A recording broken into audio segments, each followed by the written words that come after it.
there are numerous design factors which have an impact on fine balance of aesthetics and sustainability.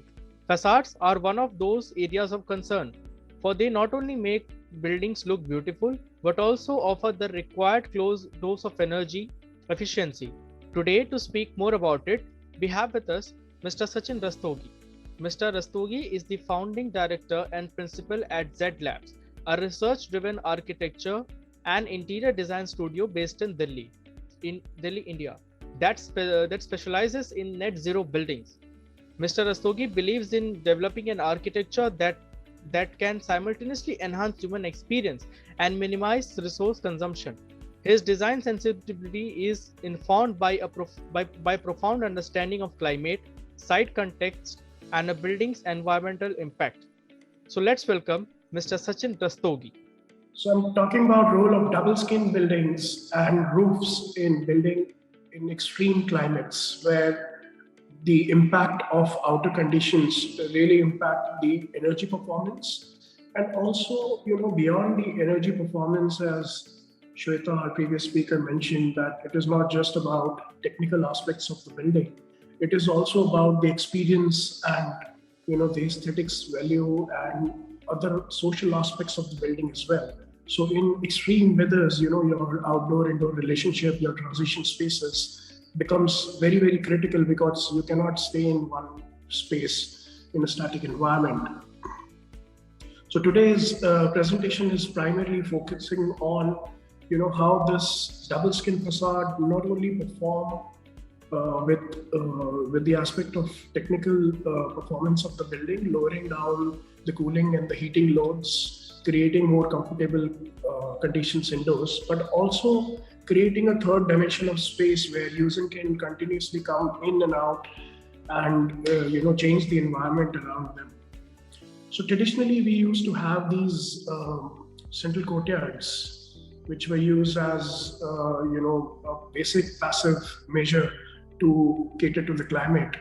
And then, as we go on, the same transition spaces, because of land prices going up, are eliminating from the center of the buildings and basically becoming a peripheral space, in form of balconies, verandas, and other things. And that's where the double skin becomes very, very crucial element. Now, why should we consider the double skin facades? In an environmental condition where if you don't change the indoor conditions at all and place the same building in an extreme climate like India, where the outdoor temperature is 45 degrees, and you then place the same building in London where the outdoor never exceed 29, the cooling and the heating load performance of the same building and with the thermal mass requirement and everything, every aspect of the building change. So it is not the internal conditions of the building which require modification. It is the outer envelope, which is taking on the heat from the external environment, which needs to be designed and taken into consideration for. Hence, the alternate which we consider at Z Lab is to create this transition space which can actually become a second zone between the inside and the outside as a third space, to create a buffer zone, to create a third dimension of space where users can interact with the outdoors based on their own comfort.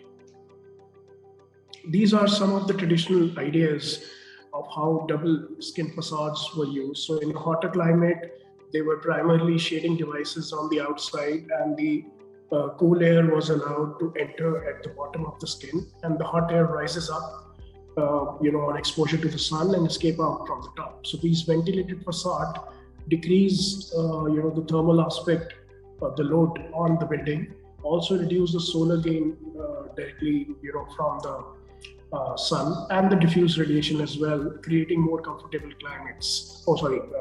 temperature indoors. In the nighttime, or in case of excessive heat, your indoor heat exchange with the double skin is also possible. And hence, during the nighttime, when the thermal masses absorb a lot of heat, you can release, instead of opening the windows directly to the outside, which is not possible because of security concern, because of not able to control the air speeds. You can actually open the windows to the double skin, where you can control air speeds, you can control, you can address security concerns and other such issues, and yet have the maximum performance with respect to the ventilation. And when the seasonal changes are happening, like from summers to the winters, the same skin then become a solar space, which provides you enough solar heat to be trapped and create a comfortable space again, in spite of having extreme weather outside. Now, this is a very, very interesting image, how double skin facades become very relevant. So traditionally, we used to have this kind of an architecture where everything was rock solid. You used to have very high thermal mass on the wall. Your wall to window ratios were pretty less. And you used to have very, very interesting elements like, jharokas, which is a protection layer, to the primary skin behind, where the major doors and the windows open on. So none of the primary openings were actually opening directly to the external environment. There was always a second skin before it actually hits the primary one, which provides effective shade to the primary skin, which allows rain protection during the rainy season, and during the winter sun, when the sun comes down, it gives beautiful solar exposure to the building as well. That's Amer 4, and you can see in Jaipur that the corridors were covered up with these, jali screens, which provide very nice shading to the principal facade. There was no air conditioning, no ceiling fans, nothing. And even at that time, these palaces were very, very comfortable spaces indoors. So without any energy intensive equipments, one can still adhere, to these needs and use the principles, similar principles in the modern day buildings as well. This is one of the examples, which is a modern day interpretation of how, traditionally those screens, jharokas, and transitional spaces along the principal facade were really helping the building performance and creating this third dimension of space. The SIP library by Rahul Mehrotra Architects. It has the external louvers as the shading device on the external facade. And moving on to the next one, this is another expression by the same architect. So, when you want to express it adhere to the same need, which is to protect the principal building from the solar gains and the external heat from outside.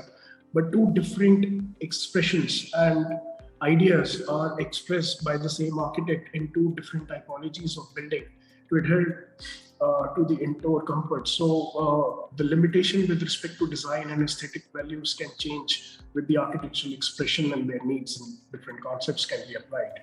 This is a brilliant example of these two buildings, the sectional view, which is showing how the double skin facade is integrated. In one, you have the fixed wooden louvers, which are shading the primary facade. They allow ventilation at all times, keeping the indoor spaces cooler. Also allows the hot air, which rises up from the lower spaces into this cavity and then escape out from the upper level windows. So there is cross ventilation at all times. The sun is kept away from the building during the peak summer days, and during the winter season, the sun angle goes low and enter into the building, which you can see in the image on the left.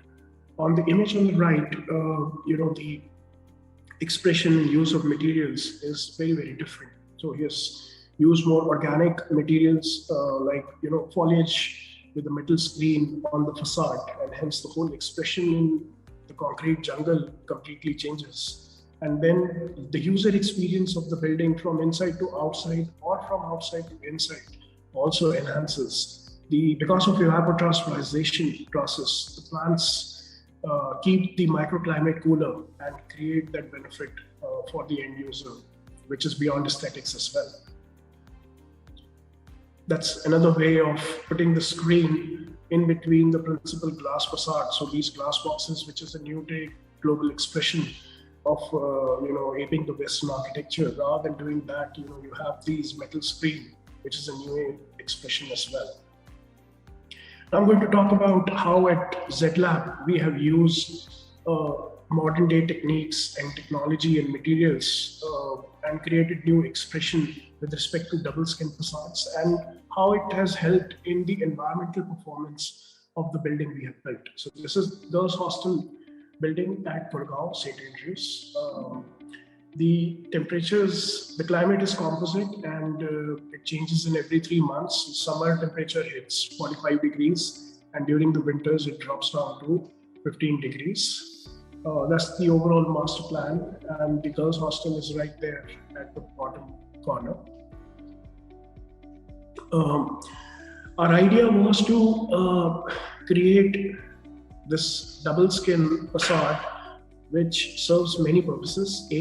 The client concern was to create security, a site within a site, a kind of a barrier from the rest of the campus, which create a sense of security for the parents who are bringing their child into the campus, and also with some level of privacy because it was at one corner of the campus. So instead of creating any, a screen or creating an inward-looking building, we still went with an extrovert design and created a permeable perforated screen which provides the necessary barrier which was required, but yet able to connect the social connection between the building and the rest of the campus. By doing that, we created a courtyard on the south and covered it with a perforated skin so that it can block all the solar radiation and allow ventilation so that the building remains cooler at all times.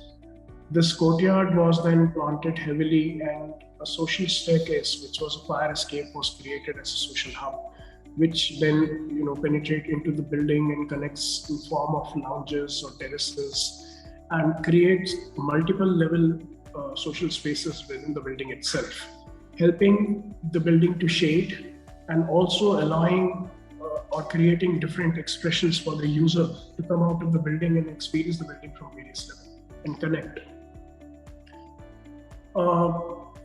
With respect to the environmental performance, without any shading and the double skin around, the facade was receiving maximum radiation on the facade, and on the ground plane also it was almost unbearable heat falling on the ground plane.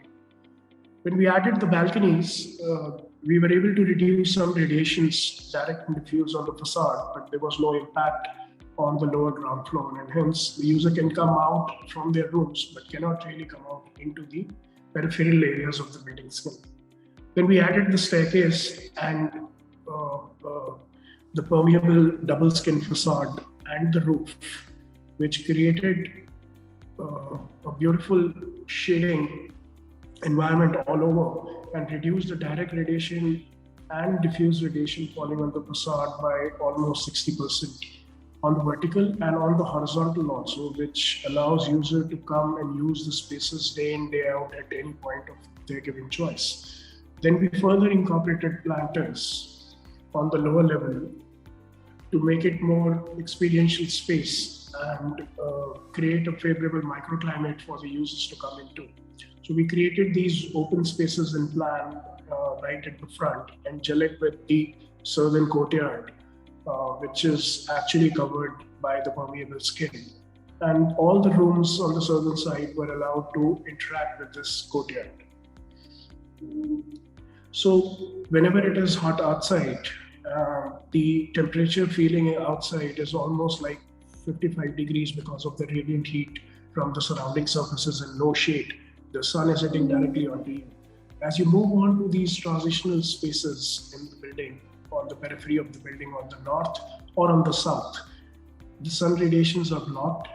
All the planters absorb the heat from the environment, and because of the thermal mass all over and the air movement, your radiant heat decreases tremendously and your air temperature also decreases by a couple of degrees. So the overall impact, your air temperature doesn't really drop tremendously, but the overall impact of the space is much better than being outdoors in the exposed sun. From there on, you have these terraces which can be enjoyed in the morning and the evening for vertical interaction or as a incidental social space while going up and down, which connects to the indoor lounges, which is another transition space before you enter into your room, which is kept at 30 degrees without air conditioning. And with the ceiling fan, you feel almost close to 28, 29 degrees whenever the outside is 45 degrees. These lounges are extremely comfortable spaces during the peak summer afternoons and become very favorable spaces for co-working together. This is the model of the permeable skin which we use. So we use 8 by 8 by 8 inches concrete block and pigment it into looking like a brick. We use the script which use the solar insolation as a space model and give us the rotation angles on which one can rotate the blocks to maximize ventilation and minimize the solar radiation coming into the building. Because of the size of the block, one was able to look from inside to outside, but while outside looking onto the building, you don't really get to see anything. So you use modern day technology and local materials to create this beautiful double skin facade, which serves many, many purposes with respect to the day lighting, also without doing anything extravagant or using the double glaze, high performance glazing, or any other expensive window joinery detail. We were able to get 250 lux into all rooms facing on the southern side. With respect to the environmental performance, we were able to reduce, there was a temperature difference of 6 degrees in a building envelope, which was designed with the permeable blocks or without having the double skin facade. So the double skin facade was able to reduce the internal temperatures by 6 degrees as opposed to the one which doesn't have the skin at all. And hence, the use of heavy, thick walls, which were very relevant during our traditional architecture age, was replicated in a very new age way. So I'll just show you one more example. Moving on quickly, these are some of the images of the external south courtyard with the double skin permeable block, showing the planters on the lower level and the user coming out in the daytime or in the evening time, experiencing, different aspect of the same space. That's the staircase, social staircase, which connects with the rest of the campus. So visually, you are always part of the campus. These are the student lounges, and that's the skin. I'll jump on to another expression quickly, where instead of using the skin, which is primarily very effective in a vertical multi-storied building, on a low-lying building on a residential scale, where the facade is not really a dominating factor with respect to the climate performance of the building, roof become a very, very critical aspect. So the double skin is no more relevant on the facades. It become more relevant on the horizontal surface. And this house is a primary example of how we have integrated the same principles, not on the vertical facade, but also on the horizontal plane to achieve the similar performance in similar kind of spaces. So without the roof, we were, exposed to extreme direct and diffuse radiations. And while adding this Varna grid over the facade, we were able to reduce the direct and diffuse radiation by almost 50%, eliminating the need of any air conditioning into the building, and creating a user experience where one can come out and use the courtyard or the peripheral spaces. Move on to the pictures. So that's the impact of the Varna roof, shading the walls and keeping the outdoor, even the semi-outdoor spaces at a very comfortable situations where one can come out and use the house any which way they want to. Whenever I speak with the client, they most of the time tell me that initially, in their previous house, they used to be in their bedrooms or drawing rooms with the air conditioning on. And with this kind of a house, most of the time they're able to spend the time in this courtyard, and they are having their morning breakfast here, evening drinks, and many a times dinners. So it changes the way one uses or experiences the space. And as Shweta mentioned, that they don't have to be mundane, and aesthetic values and other things can still be created. And this is where the new age technology and modern equipments can become very, very relevant. Thank you.